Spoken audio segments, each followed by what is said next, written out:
সাত কলেজকে কেন্দ্র করে একটা খুব ভয়ঙ্কর কিছু ঘটতে পারে আমাদের এই শহরে, এটা বোঝা যাচ্ছিল। ইনফ্যাক্ট গতকাল বেশ রাতে, গভীর রাতে, মানে রাত 12টা থেকে রাত 2টা 2:30টা পর্যন্ত নানা রকম মারামারি এবং অস্থিরতার খবর পাওয়া যাচ্ছিল। এটাও যথেষ্ট হয়েছে বলে মনে করি না আমি। আমরা যদি এই সমস্যাটার সমাধান করতে না পারি, এটা আরো বড় কোনো সংঘাতের দিকে যাওয়ার সমূহ সম্ভাবনা রয়েছে। এবং খুব অবিশ্বাস্যভাবে দেখা যায় আমাদের এই তরুণদের মধ্যে কিছু কিছু ক্ষেত্রে অসহনশীলতা, অসংবেদনশীলতা এবং বিশেষ করে ঢাকা ইউনিভার্সিটি স্টুডেন্টদের একটা আচরণ আমার কাছে রীতিমতো ছাত্রলীগের মতো আচরণ বলে মনে হয়েছে।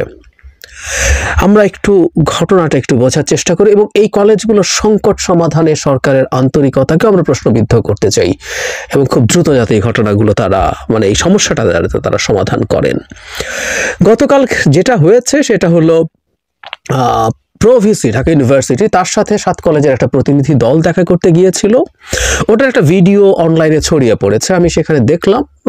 প্রভিসি অবশ্যই তাদের সাথে বেশ রাগান্বিত আচরণ করেছেন এবং সেটার প্রতিবাদে তারা এসে সায়েন্স ল্যাবরেটরি মোড় প্রথম তারা অবরোধ করে রাখেন।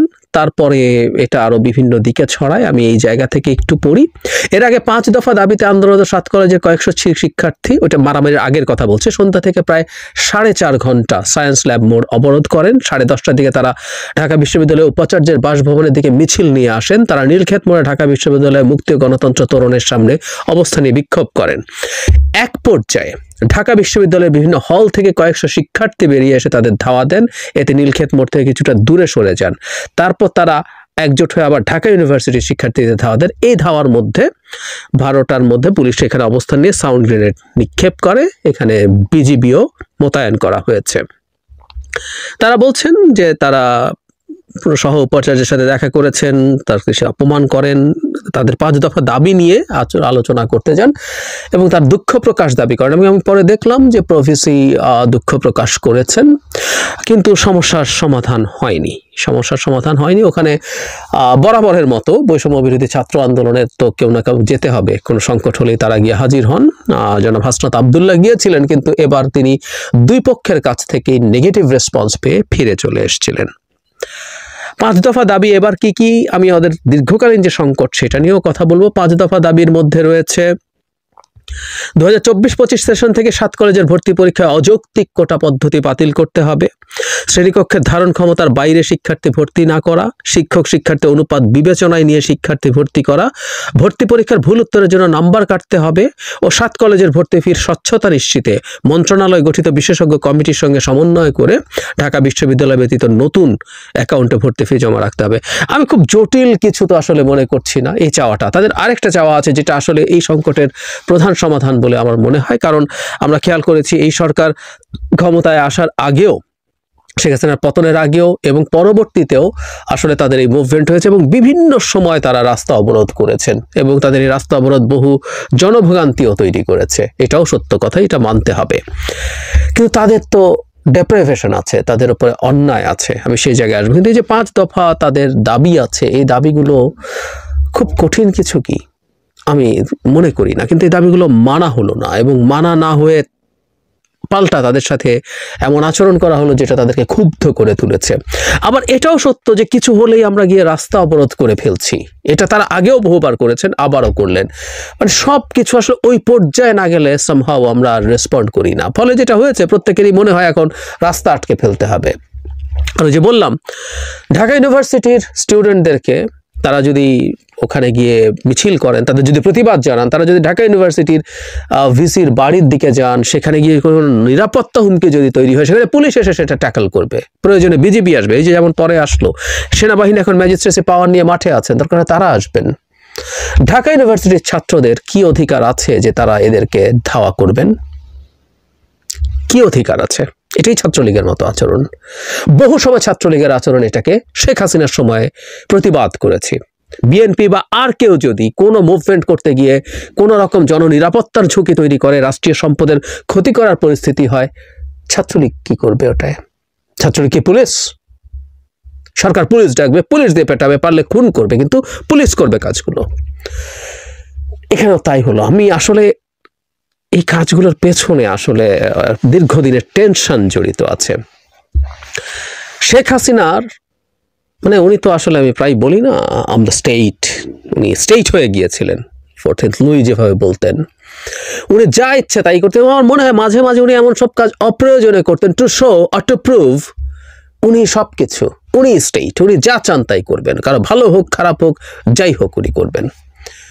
জাতীয় বিশ্ববিদ্যালয় থেকে এই 7টা বড় কলেজ, ঢাকায় মানে ছাত্র সংখ্যার দিক থেকে সবচেয়ে বড় কলেজগুলোকে, স্বনামধন্য কলেজ এগুলো সব, এগুলোকে নিয়ে তিনি ঢাকা ইউনিভার্সিটির অধীন করার সিদ্ধান্ত দিলেন। সেটা ওখানে চলে গেল এবং যাওয়ার পরে এবার নানা রকম সংকট, তাদের রেজাল্ট পাবলিশ হতে দেরি হয়, তাদের মানে তারা কারা এই প্রশ্ন তৈরি হয়ে গেছে।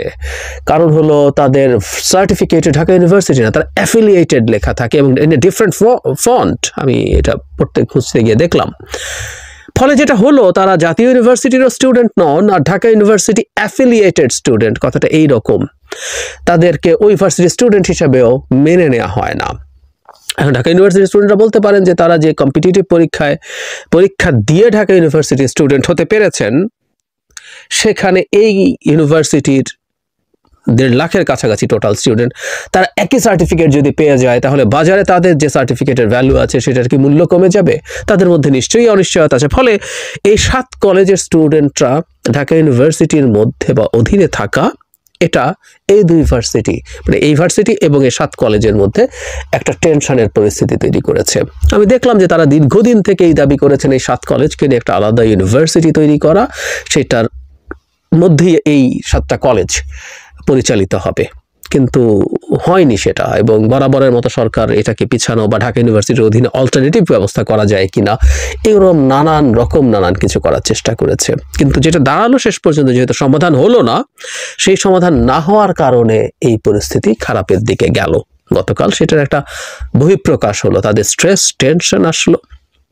একটা পর্যায়ে ইভেন ইডেন কলেজের স্টুডেন্টরাও রাস্তায় নেমে এসেছিলেন, তারাও তাদের কলেজের সামনের রাস্তা অবরোধ করেছিলেন। এই পরিস্থিতি তৈরি হয়েছে, পরিস্থিতি ওই দিকে যেতেই হলো শেষ পর্যন্ত।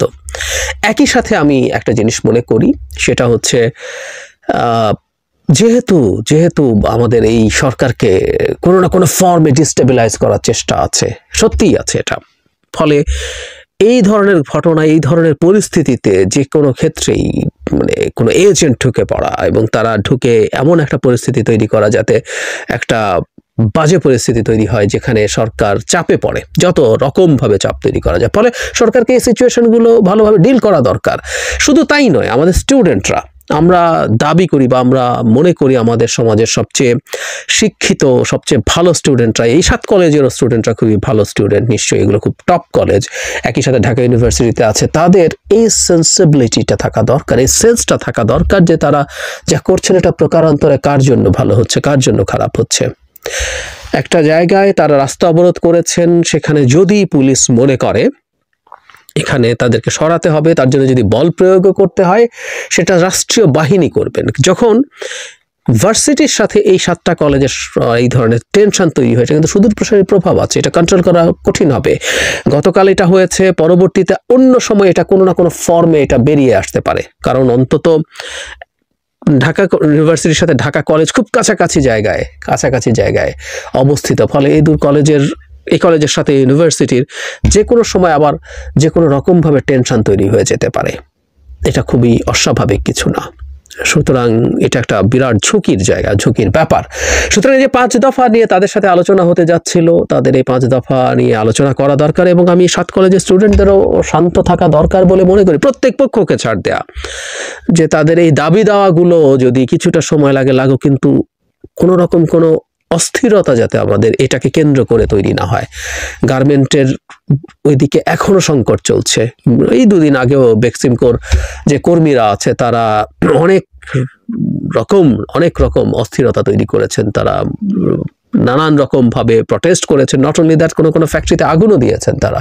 সো সে দীর্ঘকালীন যে সংকট চলা সেটা চলছিল, এখনো যে কোনো পরিস্থিতিতেই রাস্তা দখল করে ফেলা হচ্ছে, খুব অল্প কিছু জন মানুষ মিলেই রাস্তা দখল করে ফেলছেন, কখনো কখনো সরকার বল প্রয়োগ করছেন।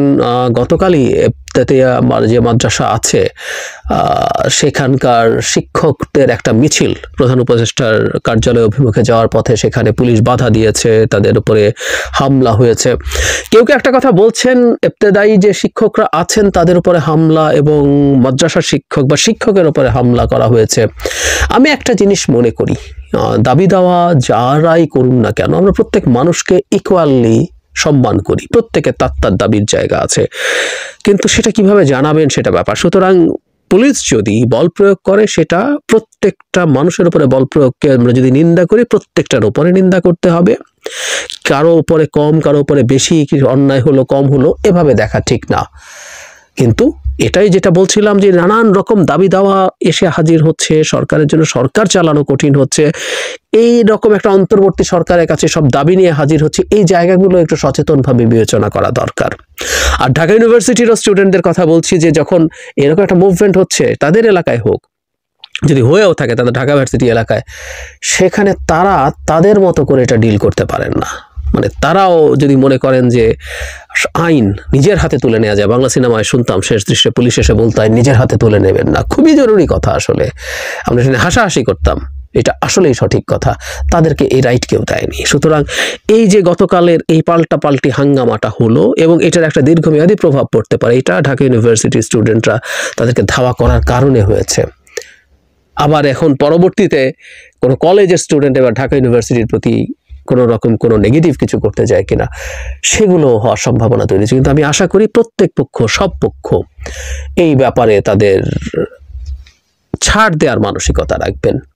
প্রফেসি তাদের সাথে যে উত্তেজিত আচরণ করেছেন তিনি খুবই হোল হার্টেডলি অ্যাপোলোজাইজ করেছেন। আমি আশা করব আমাদের 7 কলেজের স্টুডেন্টরা সেটাকে অ্যাকসেপ্ট করবেন, আলোচনা করবেন এবং একটা হাঙ্গামা যেহেতু হয়ে গেছে এবার সরকার হয়তো এই জিনিসগুলো ডিল করবেন। কিন্তু ওই যে জরুরি কথা, তাদের ভেতরকার যে স্ট্রেস আছে, যে টেনশন আছে, তাদের এই ঢাকা ইউনিভার্সিটির অধিভুক্ত হয়ে তাদের যে সংকটগুলো তৈরি হয়েছে সেগুলো আসলে পার্মানেন্টলি সমাধান করা দরকার। সেটা না হলে আবার কোনো না কোনো ফর্মে এই রকম অস্থিরতা তৈরি হতে পারে।